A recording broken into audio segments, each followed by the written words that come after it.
출애굽기 32장의 말씀을 보면 모세가 시내 산으로 올라서 하나님을 만나고 주님과 대면하는 기간을 갖습니다. 그때 하나님의 임재 속에서 모세는 주의 영광을 보게 되고 주님의 은혜 안에 머물게 됩니다. 그러나 그 비어진 기간, 모세가 자리를 비운 그때에 이스라엘 백성들은 아론을 부추겨서 금으로 송아지를 만들어 버립니다. 그리고 출애굽기 32장 4절의 말씀을 보면 이스라엘아, 이는 너희를 애굽 땅에서 인도하여 낸 너희의 신이로다라고 외치기 시작을 합니다.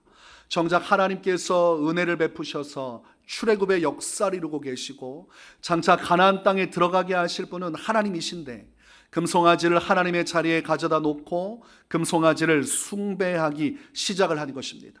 다 이 금송아지의 은혜라고 말을 하고 있고 이 금송아지가 자신들을 구원할 것이라고 이야기를 하고 있습니다. 이때 하나님께서 이들의 죄악된 모습을 보셨어요.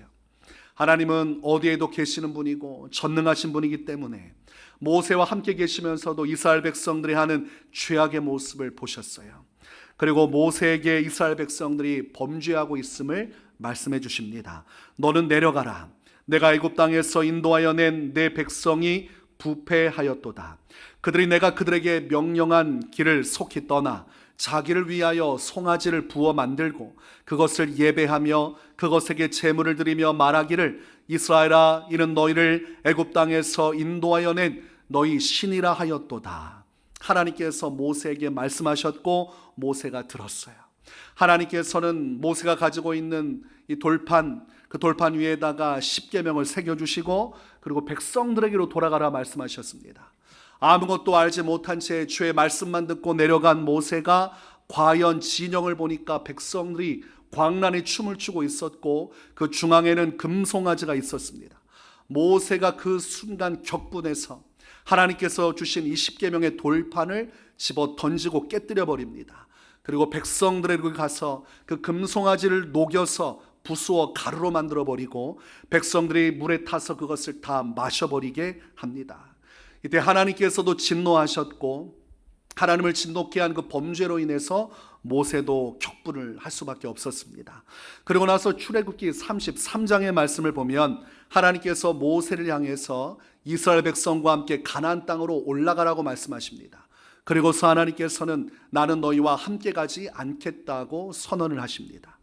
하나님께서 그들과 함께 가지 않겠다고 하신 이유가 성경에 기록되어 있습니다. 너희는 목이 곧은 백성인즉 내가 길에서 너희를 진멸할까 염려함이니라, 이렇게 말씀하고 있어요.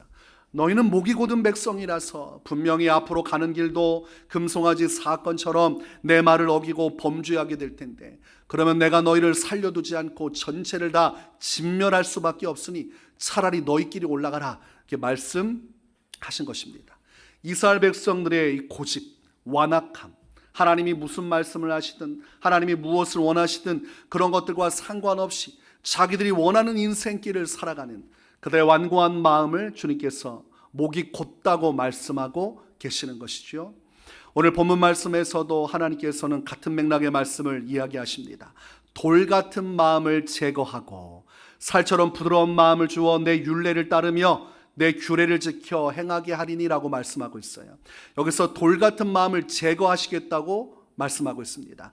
이 돌 같은 마음은 목이 곧은 것과 같은 의미입니다. 심령이, 마음이 딱딱하게 굳어서 하나님의 말씀을 순종하고 그 말씀을 청종하여 이루고자 하는 마음이 아니라 하나님의 말씀에 대해서 무감각하고 무관심하고 어떠한 말씀을 하든 그것을 개의치 않고 내 뜻대로 살고자 하는 마음, 그게 돌 같은 마음이고 그런 인생을 살 때 우리가 이스라엘 백성처럼 목이 곧은 백성, 고집센 백성으로서 하나님의 진멸의 길로, 깊은 죄악의 길로 가게 되는 것입니다.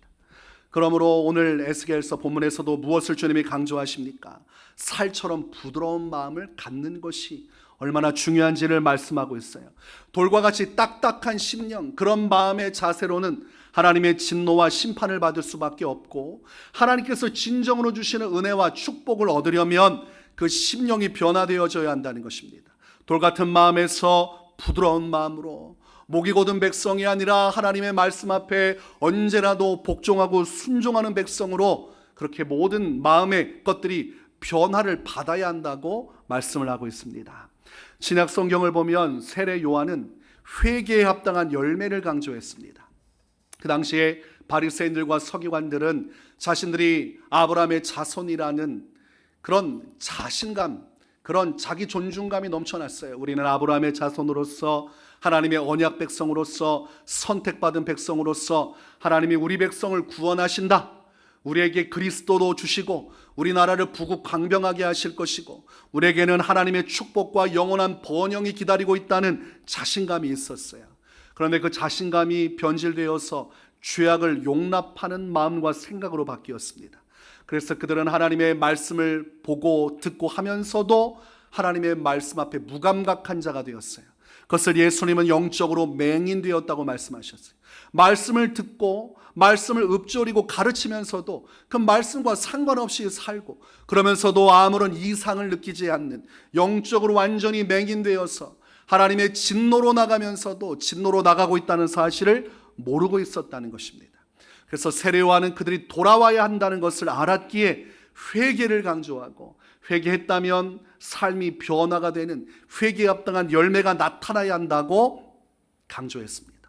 아브라함의 혈통으로 너희는 구원받을 수 없다. 언약 백성이라는 그 자체만으로 구원받을 수 없다.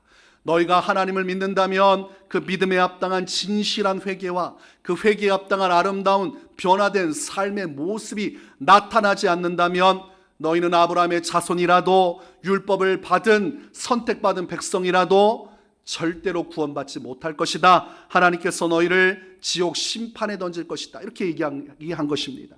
그러므로 그 당시에 바리새인들과 서기관은 받아들일 수가 없어요. 우리는 택함 받은 백성이고 구원이 예정되어 있는 백성인데 왜 우리의 삶을 네가 정죄하면서 구원을 이야기하냐? 너는 무슨 권한으로 그런 가르침을 주냐? 네가 그리스도냐? 그리스도도 아니라면 네가 감히 우리를 어떻게 정죄할 수 있느냐? 받아들이지 않았습니다.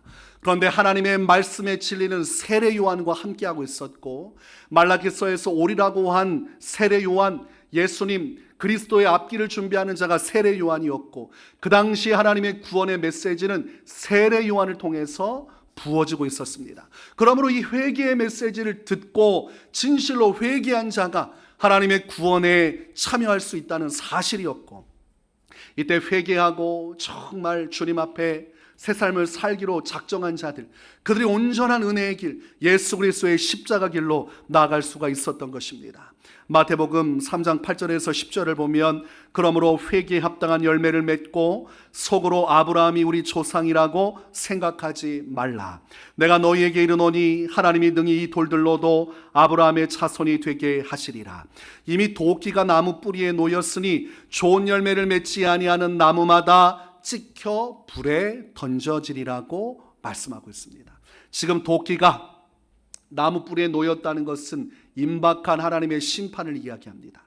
그래서 세례 요한이 던진 메시지가 무엇입니까? 회개하라, 천국이 가까이 왔느니라.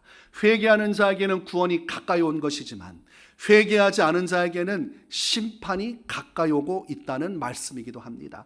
그러니까 시급하게 회개함으로 불순종과 불신앙, 외식과 위선, 영적으로 눈이 어두워서 하나님의 말씀대로 순종하지 않는 죄악된 삶에서 돌이켜야만 너희가 구원받을 수 있다고 외친 것입니다.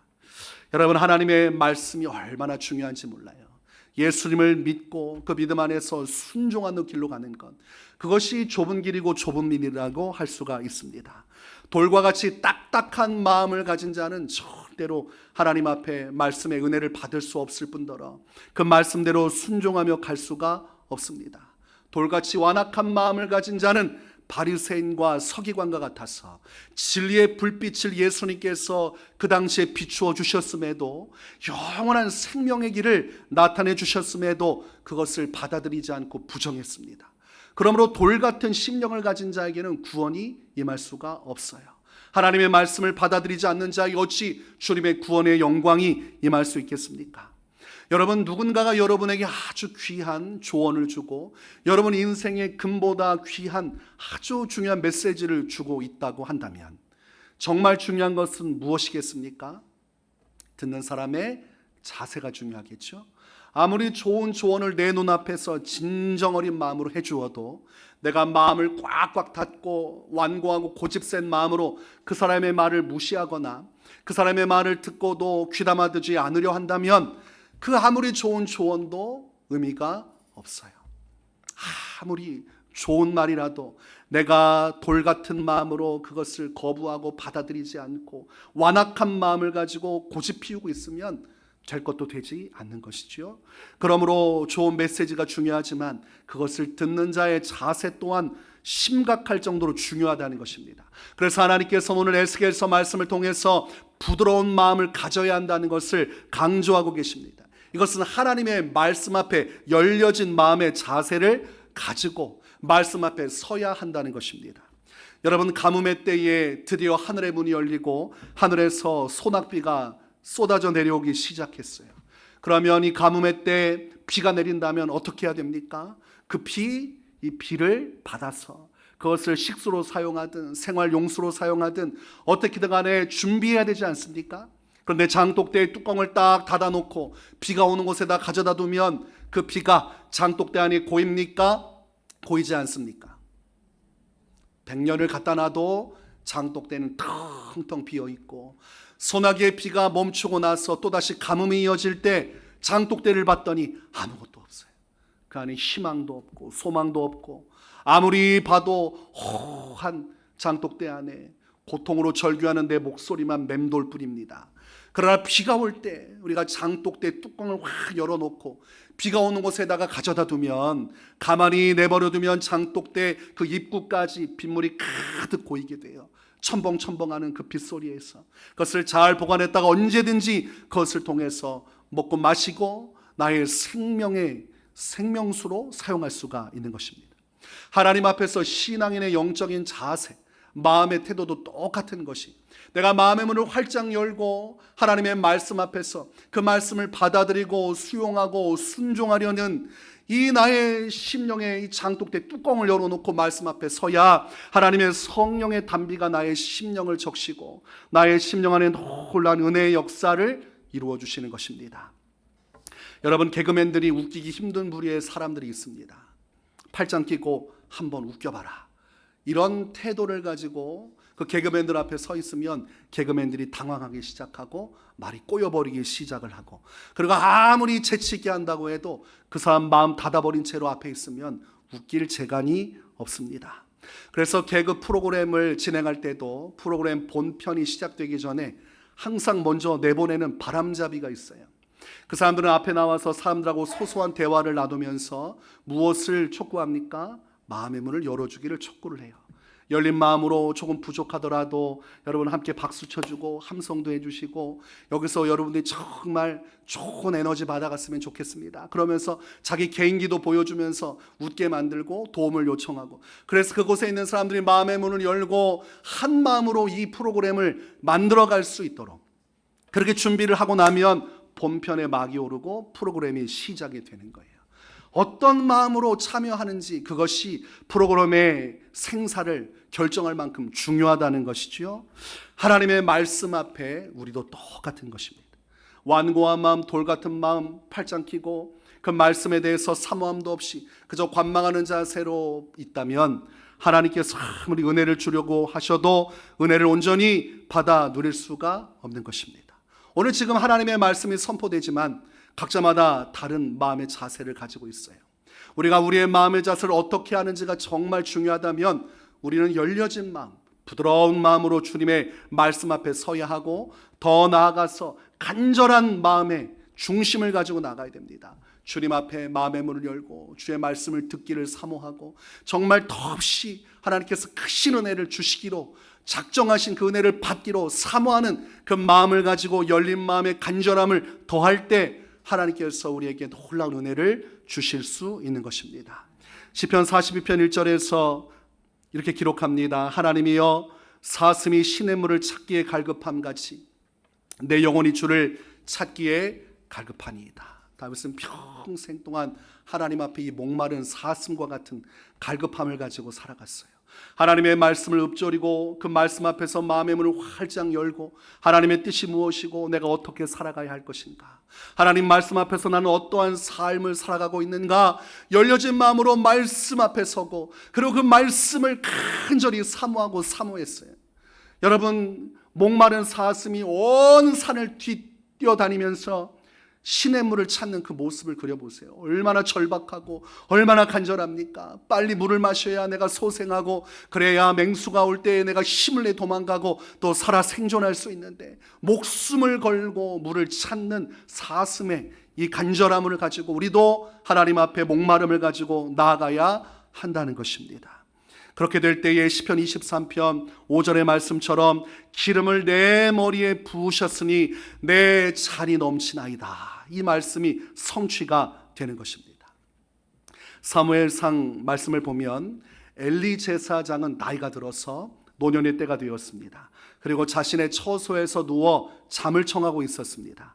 그때의 어린 사무엘은 하나님의 궤가 있는 여호와의 전 안에서 잠을 청하고 있었어요. 그때 하나님께서 어린 사무엘을 부르십니다. 이때 사무엘은 하나님의 음성을 들은 적이 없었기 때문에 이것을 하나님의 음성으로 이해하지 못하고 엘리 제사장의 음성으로 이해를 했습니다.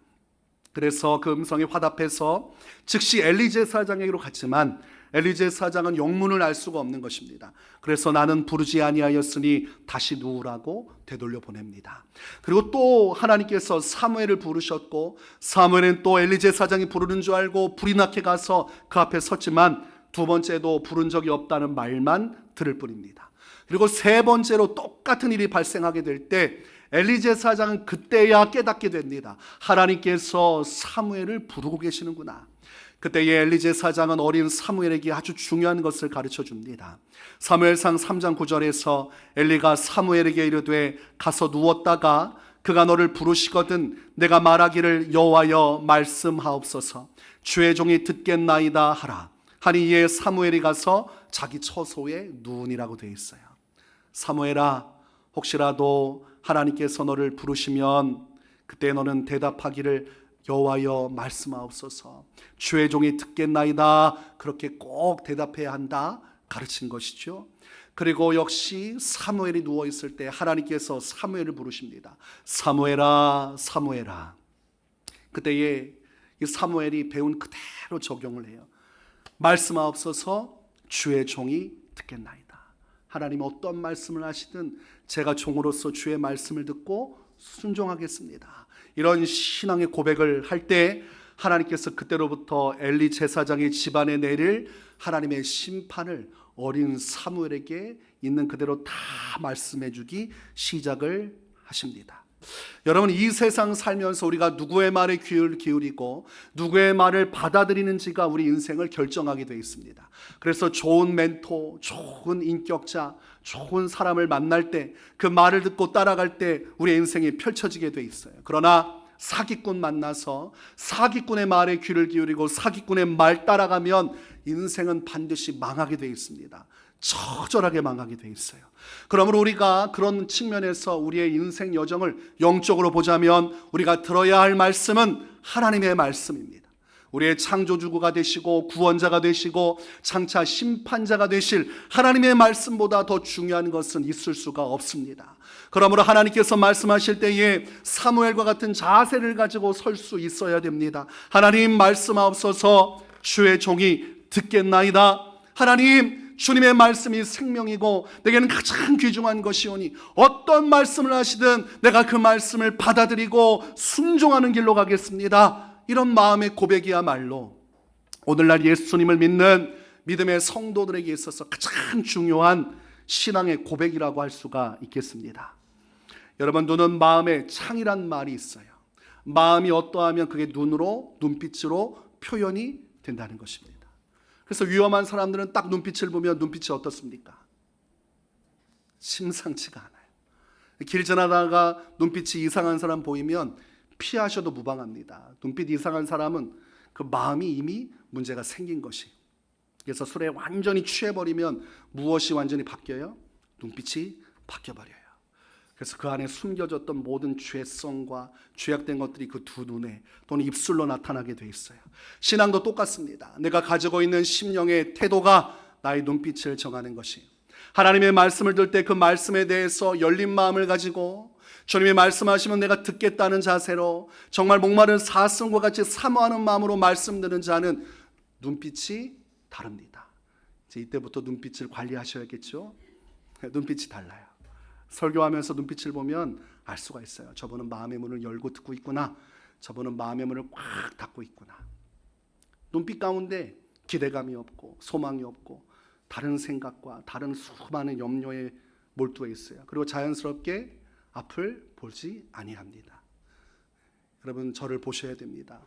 잘생긴 얼굴은 아니지만, 근데 둘째 아들은 저를 볼 때마다 잘생겼다고 얘기를 해줘서 감사하다는 마음을 갖고 있어요. 외모 때문이 아니라 하나님의 말씀에 귀를 기울이고 정말 반짝이는 눈망울로 말씀 앞에 설 수가 있어야 합니다. 기대감이 있으면 눈이 반짝이죠. 기대감이 있으면 눈이 반짝이고 그 안에 총기가 있고 그 안에 생명력이 있습니다. 근데 기대감이 없으면 눈이 죽어버린다고 그래요. 아무런 소망이 없어요. 말씀을 듣는 과정 속에서도 소망이 없고 듣고 나서도 소망이 없어요. 마음을 꽉 닫았기 때문에, 마음의 장독대 뚜껑을 닫아버렸기 때문에 동일한 성령의 은혜가 임하고 동일한 하나님의 구원의 말씀이 와도 성령의 비의 단비가 나의 심령의 장독대를 채우지 못하고 나가니 예배 끝나고도 자유하지 못하고 여전히 삶의 무게와 어려움 속에 마음이 꽝꽝 묶여 살아갑니다. 그거 자기 때문입니다. 자신의 마음의 문을 닫은 채로 돌 같은 마음으로, 완고한 마음으로 말씀 앞에 서면 은혜를 받을 수가 없어요. 절대로 은혜 받지 못합니다. 우리가 마음의 문을 열 때 하나님의 영광이 우리 안에 역사하실 수가 있는 것입니다.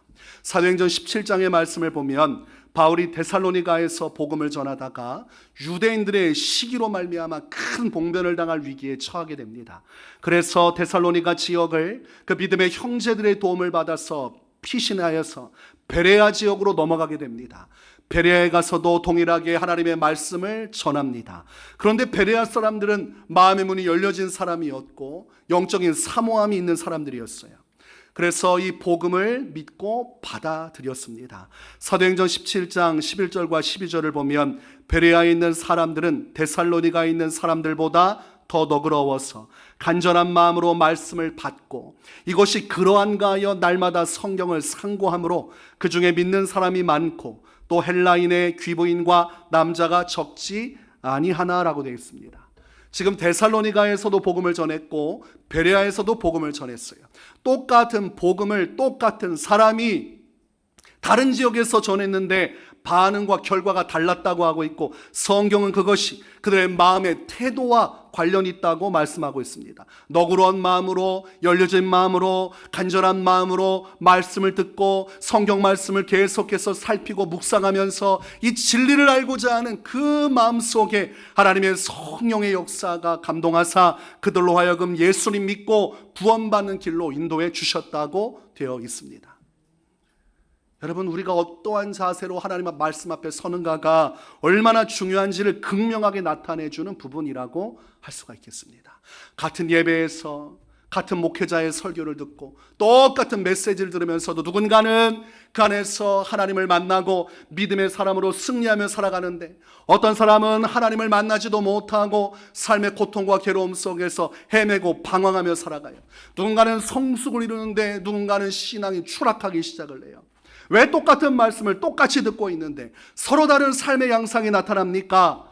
그 사람들의 마음의 심령의 자세가 완고함과 열려져 있음이 확연하게 차이가 나기 때문에 처음에는 똑같이 보이지만 인생의 날수가 지나면서 그들의 삶의 모습이 다르고 영적인 결과가 다르고 하나님의 영적인 축복의 은혜가 달라지는 것이 격차가 계속해서 벌어지는 것입니다.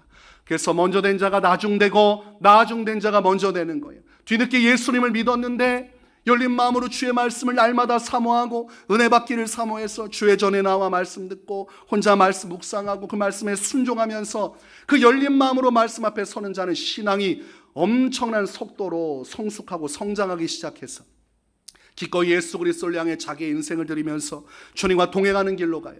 그러나 꽉 닫혀진 마음으로 사는 자는 20년, 30년 신앙생활에도 신앙의 모습이 단 하나도 바뀌지 않습니다.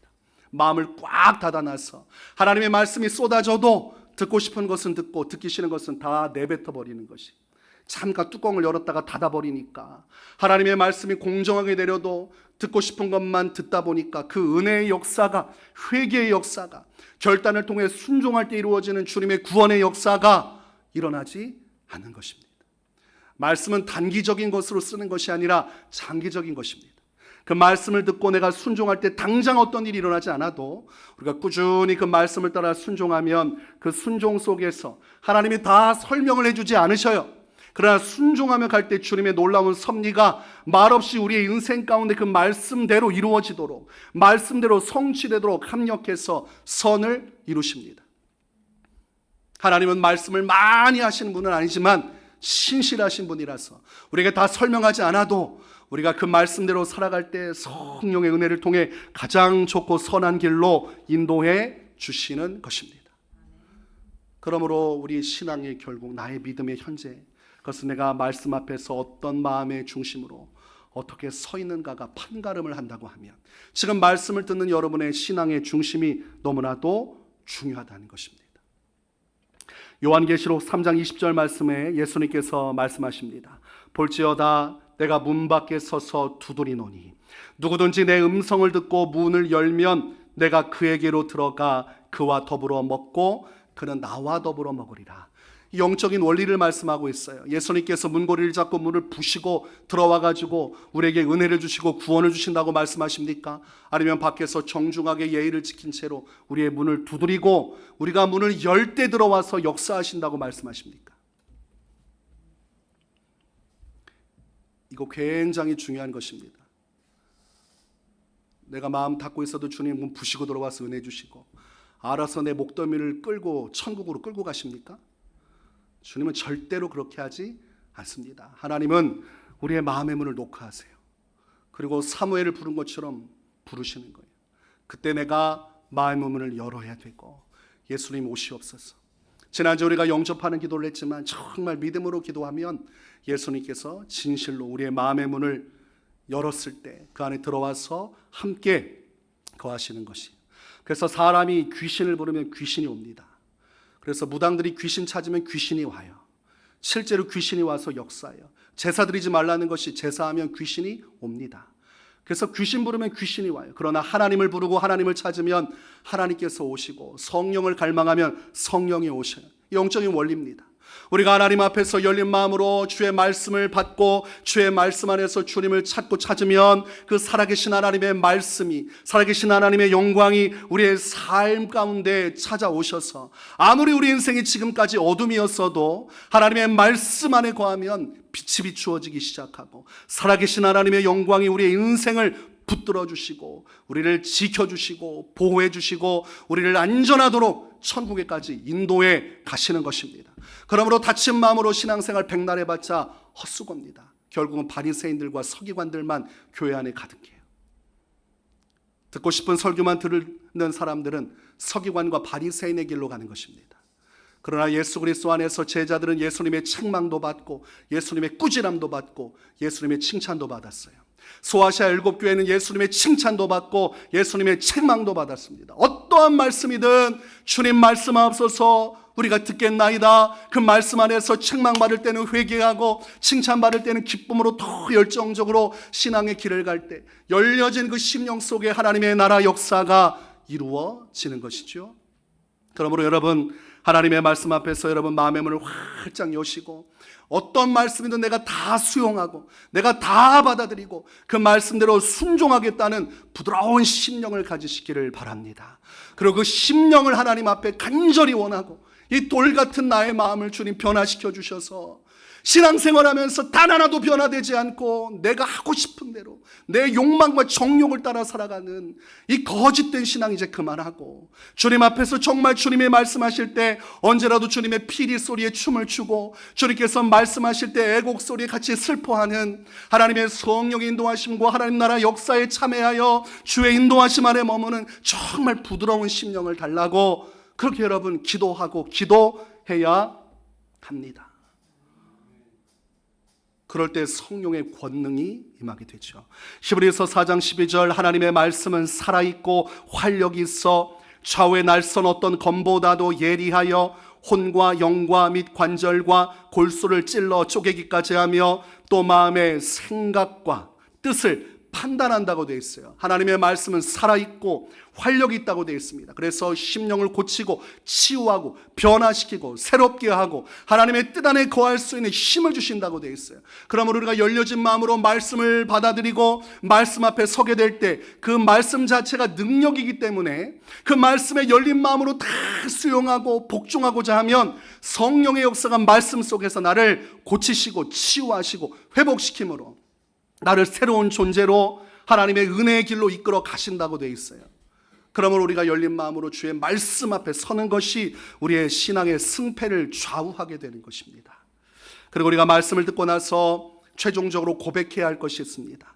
고린도후서 1장 20절 하나님의 약속은 얼마든지 그리스도 안에서 예가 되니 그런즉 그로 말미암아 우리가 아멘하여 하나님께 영광을 돌리게 되느니라. 하나님께서 어떤 말씀을 하시든 그 말씀 주님 내가 듣겠습니다. 그리고 주의 말씀이 다 내게 주어졌을 때 그 말씀으로 내 마음이 아프고 시리고 고통스럽기도 하고 근심되기도 하고 내 삶을 어디까지 회개해야 되나, 주님 앞에 내가 어떻게 해야 되나 갈등이 되고 결단할 것이 있어도 아멘, 하나님 그렇게 하겠습니다. 내가 재물에 대한 욕심, 탐심 내려놓겠습니다. 사람을 의지하던 마음 내려놓겠습니다. 내 멋대로 신앙생활하던 건 내려놓고 오늘부터 변화된 삶을 살겠습니다. 아멘으로 받을 때 하나님께서 영광을 받으신다고 말씀하고 있습니다. 여러분 어떤 말씀이든 주의 말씀 앞에 아멘할 수 있기를 바랍니다. 하나님 앞에 열려진 마음으로 우리가 아멘으로 나아갈 때 성령의 은혜 주심 속에서 말씀에 순종하여 회개에 합당한 열매들이 우리의 삶에 맺혀지게 되어 있어요. 선택적인 아멘은 온전한 순종과 믿음이 아닙니다. 하나님께서 기뻐하시는 순종은 온전한 순종이에요. 어떤 경우에도 아멘입니다. 내가 이해할 수 없는 말씀이고 나를 부담스럽게 하는 말씀이고 내가 많은 것을 포기해야 하는 말씀이라도 그 말씀을 내가 열린 마음으로 들었고 그것이 하나님의 말씀으로 내게 들어와 역사하고 계시다면 결론은 아멘으로 끝나야 됩니다. 아멘. 사나 죽으나 내가 예수님의 것이요. 이제는 나를 위하여 사는 것이 아니라 나를 위하여 자기 자신을 버리신 하나님의 아들이신 예수님을 믿는 것이므로 내가 모든 것을 다 버리고서라도 나 자신의 목숨까지 부인하더라도 주님 아멘 순종하며 나아가겠습니다. 그 심령이 부드러운 마음을 가진 심령입니다. 여러분 돌같은 마음이 아닌 부드러운 마음의 심령으로, 그래서 여러분의 삶의 변화가 목회자인 저에게도 보여지길 원하고 무엇보다 은밀한 중에 보시는 하나님께서 보실 때 그 부드러운 마음 속에서 주의 뜻 가운데 나아가는 여러분의 삶을 통해서 하나님께 무궁한 영광을 돌리는 정말 주님의 기쁨이 되는 여러분의 믿음의 여정 되시기를 주님의 이름으로 축원합니다.